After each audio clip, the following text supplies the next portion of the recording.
Welcome everyone to the third annual Ghetto Meets Classy event with your hosts Stephanie Amate and Wendell Baldry.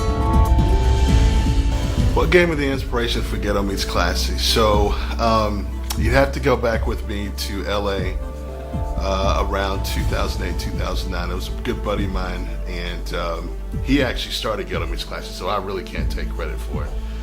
But I've always told the story to people. So he hosts a wine party, comes in, has 10 different wines, but walks in with a $250 bottle of wine up under one arm and a box of Popeyes fried chicken up under the other. Thus, the Ghetto Meets Classy. And obviously it was a potluck and everybody brought a bunch of dishes, but he provided some amazing wines. And so whenever I moved to Texas, I was like, you know what? I'd like to kind of keep that tradition and see if we can open up a Dallas chapter, if you will. So yeah. Plus, I love food. I love wine. Love having it with good people. So yeah, it's just a natural fit. Okay. So why do I keep Ghetto Meets Classy private instead of public? Primarily because this is an event that happens once a year, right? So, and there's a formula to it, and the majority of the formula, not just the food and the wine, but the people, right? So I have every person is actually handpicked, and a lot of thought, if you will, goes into it. I want to get people, those who've experienced it in years past know this for a fact, that I want to get people together who I know would actually mix really well together. I've got different groups of friends, and it's great when you can get them together and actually see new connections made. And just have a night of connection. I like to call it conviviality, right? People who love food and who love having a good time and put them all together. And so as a result, I wanted to keep it private because when you introduce like an open invitation, that introduces unknowns. And so not to be a control freak, but on this I want to be a little bit.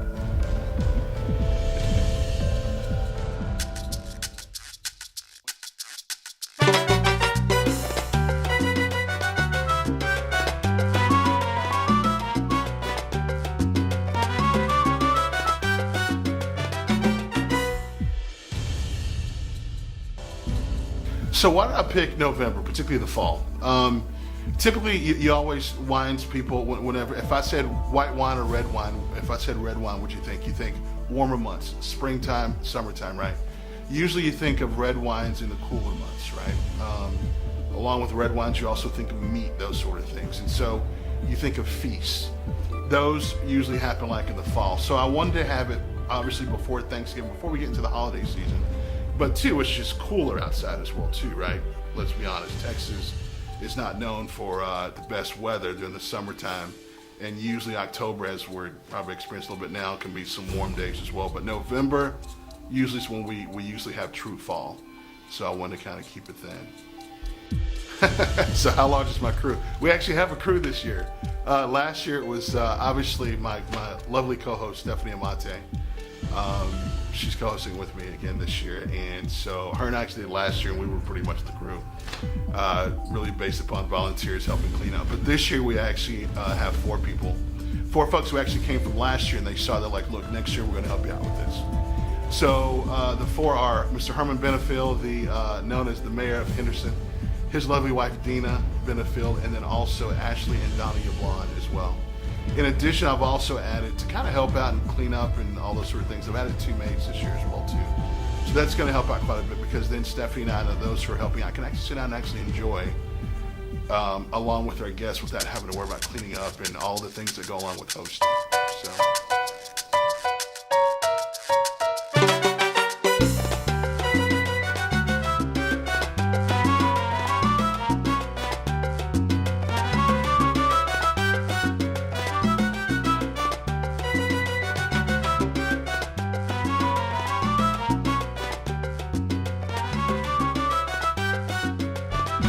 So what are we doing this year that we haven't done in previous years? Well, obviously this. We have a video this year, thanks to you, Brother Jeremiah.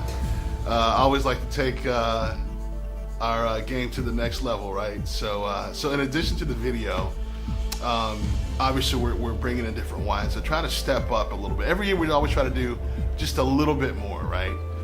Try to outdo yourself from the previous years. And so We think some of the food that we're going to be bringing, also obviously the food that other folks are going to be bringing as well too, is really some of the things we're doing different. One of the other things I'm doing a little bit different this year. Anyone who's talking about wine, they're like, what is it that you really like about wine? And I said, it's not just the wine, it's the story behind the wine, the people behind it. So one of the things that we're doing this year as well too, I've had a couple of the winemakers talk to them. They're actually going to do some video introductions of the wine. So it's like they're here with us introducing the wine. So you actually have the actual winemaker making a video, especially for you guys for this event. So what do I expect people to come away with from Ghetto Meets Classy? So hopefully they come away with having just a great time, getting to taste some great wines and eating some great food and making some great connections with people. I just wanted to really just create a space. I love food, I love wine, obviously, and I want to share that with people. And I want to share it with people who I know would actually enjoy that, right? And who I would enjoy it with. And so that's really what I want them to come away with. And hopefully that they would want to come back again next year as well. So.